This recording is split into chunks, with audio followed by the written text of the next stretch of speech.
どうもこんにちは。アンドグラフの川内です。こちら前回にアップした動画に Sigma-FP の固定モニターをチルト液晶に改造するという動画を上げたのですが、この改造をやって良かったこと3選をお伝えしたいと思います。ちなみに私は Sigma-FP を持っているユーザーさんは全員この改造をした方がいいと思っているぐらいおすすめしたい改造ですので、この動画を見て改造を悩まれている方の背中をぐいぐい押せるような動画にしていきたいと思います。ちなみにここで紹介する改造のメリットとして、俯瞰撮影がしやすくなるとか自撮りがしやすくなるみたいな当たり前なことは一切含みません。なので今回の動画では改造前に想定していなかったメリットを共有したいと思います。普段このチャンネルではカメラや撮影方法のニッチな情報をシェアしていくチャンネルです。もしこの動画が良ければいいね、チャンネル登録をお願いします。それでは改造して良かったこと1つ目、チルト液晶のチルトのこの背面側を有効活用できるです。Sigma-FP のすごいところとして動画をローの動画で撮れるというものがあるんですが、撮影すると容量がとんでもないことになるので、基本的には外部の SSD に保存するというのがやり方です。なので外部の SSD をつけて撮影しようとすると、こんな感じに SSD がブラブラしながら撮影することになります。今までの僕はこれがどうしても許せなかったんです。Sigma-FP にリグを組んでこれを取り付けるような機構を作れば解決はするんですが、普段私が仕事でカメラを使うときはこんな感じに携帯性を一切度外視した重装備カメラで挑むことが多いです。なのでこの Sigma-FP に関してはいかにミニマルにするかに命をかけています。そこでやったのが、この Sigma-FP の背面モニターのこの裏側にマジックテープをつけます。 SSD 側にもマジックテープをつけてカメラ背面のここに取り付けることによって SSD と背面モニターがシンデレラフィットします。このように SSD がブラブラすることなく究極完全体のロー動画撮影モンスターの出来上がりです。こうすることでモニターとの間に若干の隙間はできますが、問題なくチルトでしたり俯瞰撮影もすることができます。ちなみに使用するおすすめの SSD についてお伝えします。サンディスクの SSD でもできますが、この表面が若干マットな質感のためマジックテープを貼った時に剥がれることがよくあったので、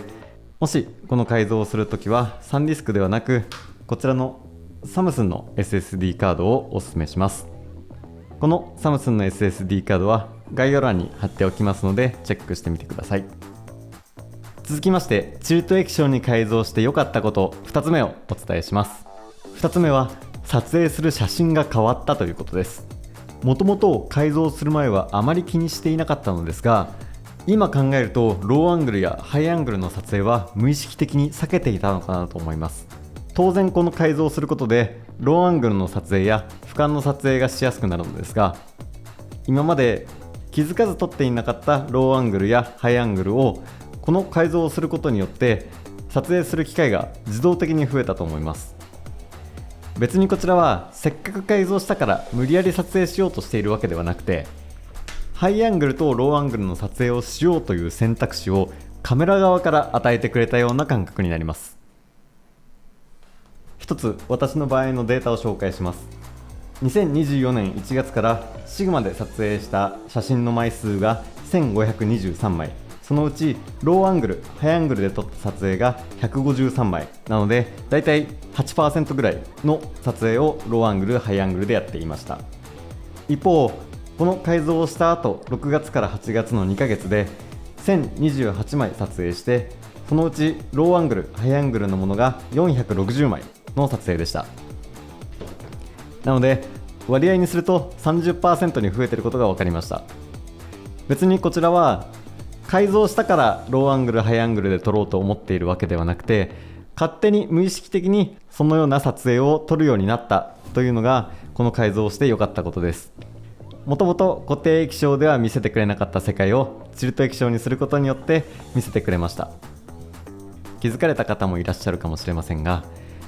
改造前は6ヶ月で1523枚、だったのに対して、改造後はたった2ヶ月で1028枚撮影しているので、日当たりにするとだいたい2倍ぐらい撮影枚数が増えました。それに関して良かったこと3つ目、カメラの愛情が増したことです。